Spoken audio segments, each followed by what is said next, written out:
नमस्कार, मैं हूं संतोष कुमार द्विवेदी। सभी भक्तजनों को, सभी श्रोता बंधुओं को यथाउचित अभिवादन मेरा स्वीकार हो। जय श्री राम का नाम लेते हुए भक्तिमय वातावरण में आज का रोचक प्रसंग शुरू करने जा रहा हूं। माँ सरस्वती के चरण कमलों में शीश नवाते हुए बहुत ही अच्छा प्रसंग लेकर के आया हूं। जी हाँ, उर्मिला की भक्ति। जी हाँ, त्रेता युग की बात है कि राजा जनक की एक और पुत्री थी सीता के अलावा उर्मिला, और वह जो है भगवान शंकर की यानी भोलेनाथ की बहुत बड़ी भक्त थी। नित दिन हमेशा भगवान पार्वती और भोलेनाथ की वो पूजा करती थी।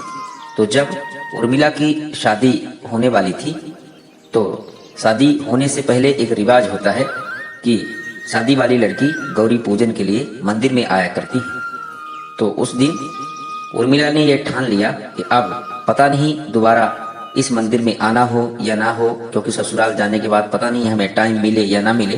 तो उसने ठान लिया कि आज हमें भगवान शंकर और माता पार्वती के दर्शन करने हैं।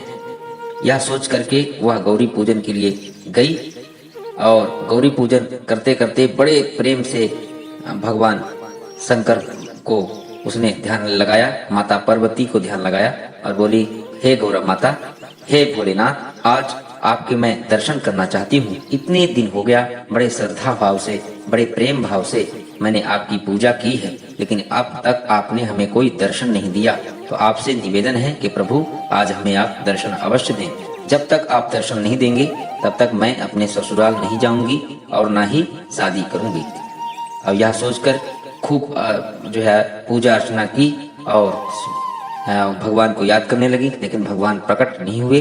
तब वो उसने क्या किया, अपना सिर वहीं भगवान गौरा माता और पार्वती की मूर्ति पर पटकने लगी और पटकते पटकते काफी देर हो गए। अब ऐसा लगा कि उसकी सांस ना बंद हो जाए। तभी वहां पर बहुत तेज आंधी तूफान चला और उसी समय माता पार्वती और भोलेनाथ वहां प्रकट हो गए। उन्होंने सोचा यदि प्रकट नहीं होंगे तो हमारी भक्त मर जाएगी। अब प्रकट होते ही बोला, बेटी आंखें खोलो, बेटी आंखें खोलो, मैं आ गया हूँ। उर्मिला ने आंखें खोला तो माता पार्वती और शंकर भगवान जो है खड़े दिखाई पड़े। उन्होंने तो माता पार्वती और शंकर भगवान बोले, बेटी तुम्हें क्या दुख है, मुझे क्यों याद किया है? तब उर्मिला ने कहा, माता बस आप लोगों के दर्शन की इच्छा थी। बड़े प्रेम से प्रणाम किया भोलेनाथ को और पार्वती को और बोली कि बस मैं आपका दर्शन ही करना चाहती थी, क्योंकि अब आपको पता है मेरी शादी होने वाली है। पता नहीं दोबारा मैं अपने ससुराल आऊं या ना आ पाऊं, तो आखिरी बार आपसे मिलने के लिए मैं जो है ये पूजा अर्चना कर रही थी। लेकिन प्रभु अहो भाग्य कि आपने हमें दर्शन दिया। तब भोलेनाथ ने कहा, उर्मिला मैं आपके भक्ति से अत्यंत प्रसन्न हूँ, कोई न कोई आप मेरे से वरदान मांग लो। पार्वती ने भी बोला, हाँ बेटी, हम लोगों से कोई न कोई आप वरदान अवश्य मांग लो। तब उर्मिला ने कहा, मुझे किसी वरदान की जरूरत नहीं है माता, मैं तो आप लोगों का दर्शन करना चाहती थी। आप लोग हमें दर्शन दे दिए, इससे बड़ा भला वरदान क्या हो सकता है? लेकिन पार्वती ने कहा, नहीं बेटी, फिर भी आप कोई न कोई मेरे से वरदान मांग लो। तब उर्मिला ने कहा कि आप यदि वरदान ही देना चाहते हैं प्रभु, तो हमारे जिंदगी में किसी भी प्रकार का कोई कष्ट ना पड़े, या कष्ट आने वाला भी हो उससे हमें जो है कोई फर्क ना पड़े, तो भविष्य में जो घटनाएं घटने वाली हों उससे संबंधित आप हमें वरदान दे दीजिए जो देना चाहते हैं। तब भगवान शंकर ने जो है एक फल भगवान शंकर ने दिया, एक फल माता पार्वती ने उर्मिला को दिया। तो उर्मिला ने कहा, प्रभु इस फल से क्या होगा? तब भोलेनाथ बताए कि यह फल कोई आम फल नहीं है। इस फल को जो भी व्यक्ति खाएगा उसे न भूख लगेगी, न प्यास लगेगी, न नींद लगेगी। तो यही बात पार्वती ने भी कहा कि ये हमारे भी फल में यही गुण है कि ना इसमें भूख लगेगी, न नींद लगेगी, न प्यास लगेगी। तो आप इस फल को जो है संभाल कर रखना, आपके जीवन में काम आएगा। या सोच करके माता पार्वती और भोलेनाथ ने एक एक फल यानी 2 फल उर्मिला को दे दिया। उर्मिला ने वो फल लिया, माता को प्रणाम किया और भोलेनाथ और पार्वती अंतर ध्यान हो गए। और अंतर्ध्यान होने के बाद उर्मिला अपने मायके मतलब अपने घर आ गई, जहाँ पे शादी का मंडप सजा हुआ था। उसने उन फलों को अपने पेटी में रख लिया जो कि ससुराल जाने वाली थी, और बड़े विधि विधान से उर्मिला का लक्ष्मण के साथ विवाह हुआ। विवाह के बाद जो है चारों बहनें सीता, उर्मिला, मांडवी, सुतकीर्ति की शादी राम, लक्ष्मण, भरत, शत्रुघ्न से हो गई।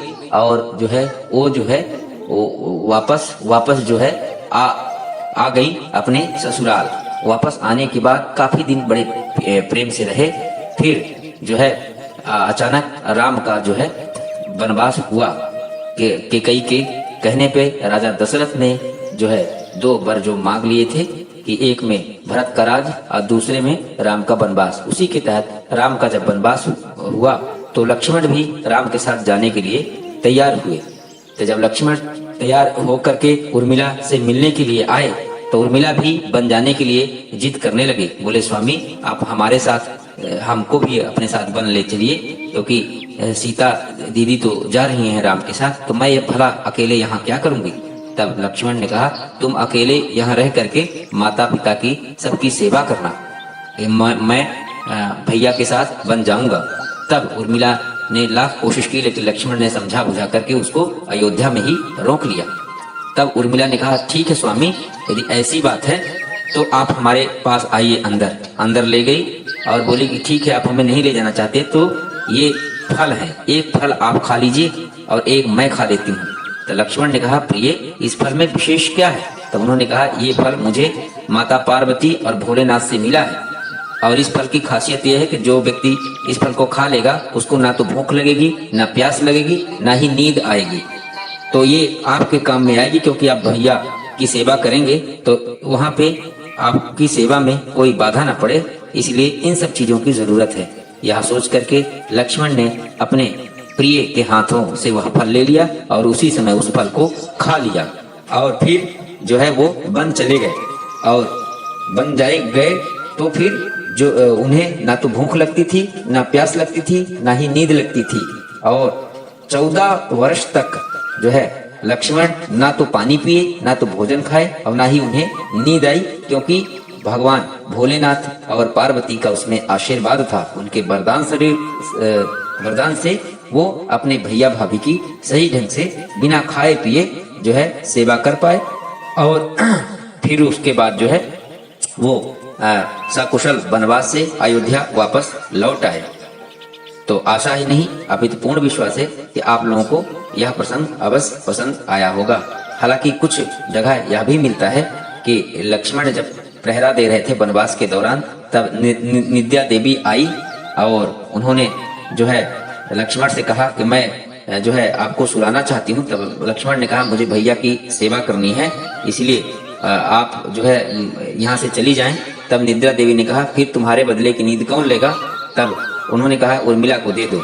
लेकिन ये कहानी कुछ विद्वान मानते हैं, जबकि कुछ जगह ये भी मिलता है कि उर्मिला लक्ष्मण के जाते ही जो है एक पांव में खड़े होकर के और उनके आने की प्रतीक्षा में आरती के सामने जो है थाल सजाकर खड़ी थी।